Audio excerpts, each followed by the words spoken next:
Hello everyone, welcome you all in my YouTube channel. This is the fourth video of the series AZ-500 exam. Coming to the questions.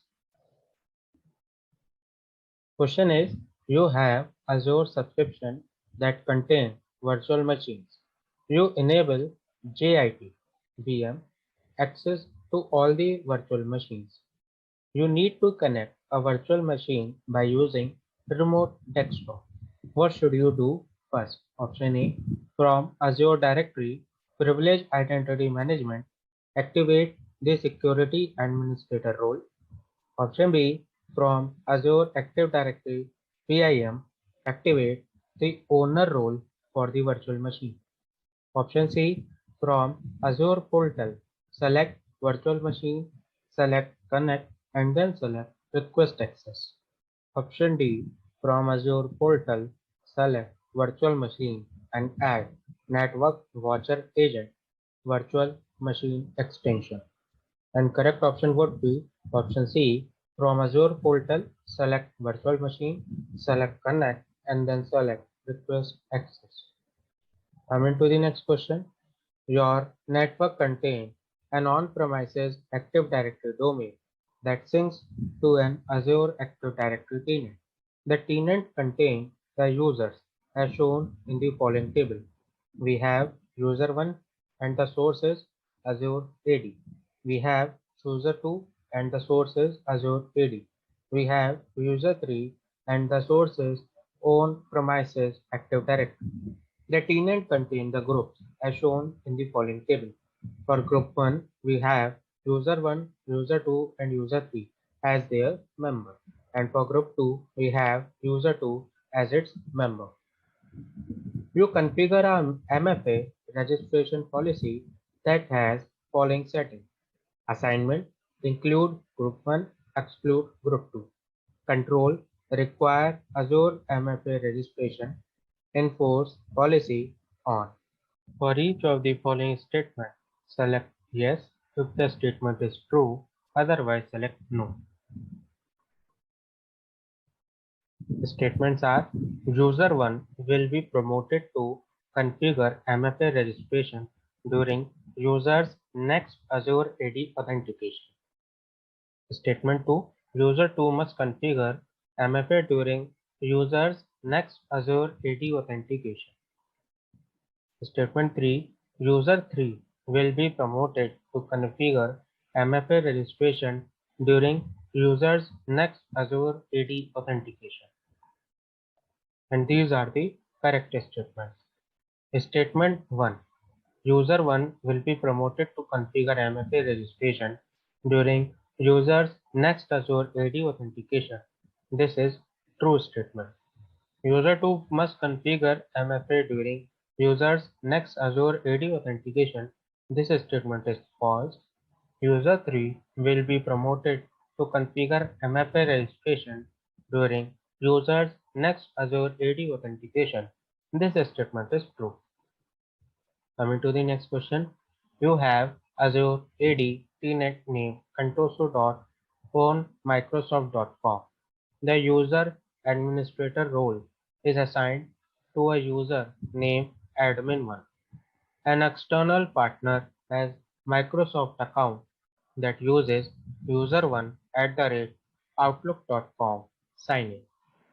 Admin1 attempt to invite external partner to sign in to Azure AD tenant and receive the following error message. And the message is unable to invite user1@outlook.com generic authentication exception. You need to ensure that admin1 can invite the external partner to sign in to the Azure AD tenant. What should you do? Option A, from the role and administrator blade, assign security administrator role to admin1. Option B, from organizational relationships blade, add an identity provider. Option C, from custom domain name blade, add a custom domain. Option D, from user blade, modify the external collaboration setting. And correct option would be from user plate modify external collaboration setting. Coming to the next question, you have Azure AD. You have deleted objects as shown in the following table. Group 1, Group 2, User 1 and User 2. Group 1 is a type security group. Group 2 is a type Office 365 group. User 1 is a user type. User 2 is a user type. And these are the dates on which these are deleted. On May 4, 2020, you attempt to restore the deleted object by using Azure Active Directory Admin Center. Which two objects can you restore? Group 1, Group 2, User 2, User 1. And the correct options are Group 2 and User 2. Coming to the next question, you have Azure Active Directory tenant named contoso.com that contain a username user1. You plan to publish several apps in the tenant. You need to ensure that user1 can grant admin consent for the published app. Which two possible user roles can you assign to user1 to achieve this goal? Option A, Security Administrator. Option B, Cloud Application Administrator. Option C, Application Administrator. Option D, User Administrator. Option E, Application Developer. And the correct options are Cloud Application Administrator and option C, Application Administrator. Coming to the next question, you have Azure subscription that contain an Azure Active Directory tenant. When a developer attempts to register an app named App1 in the tenant, the developer receives the error message as shown in the following example. You need to ensure that the developer can register App1 in the tenant.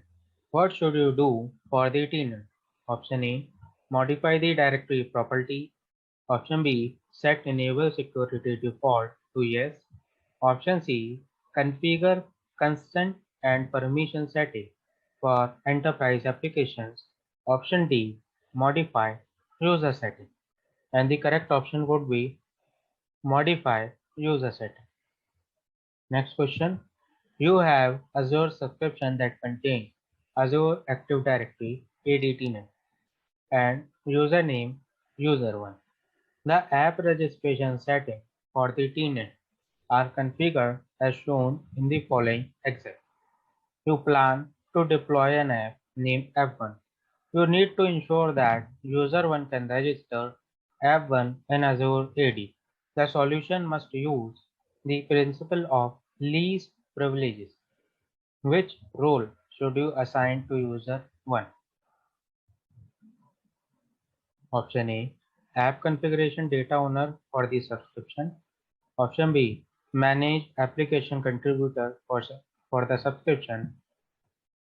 Option C, Cloud Application Administrator in Azure AD. Option D, Application Developer in Azure AD. And the correct option would be Application Developer in Azure AD.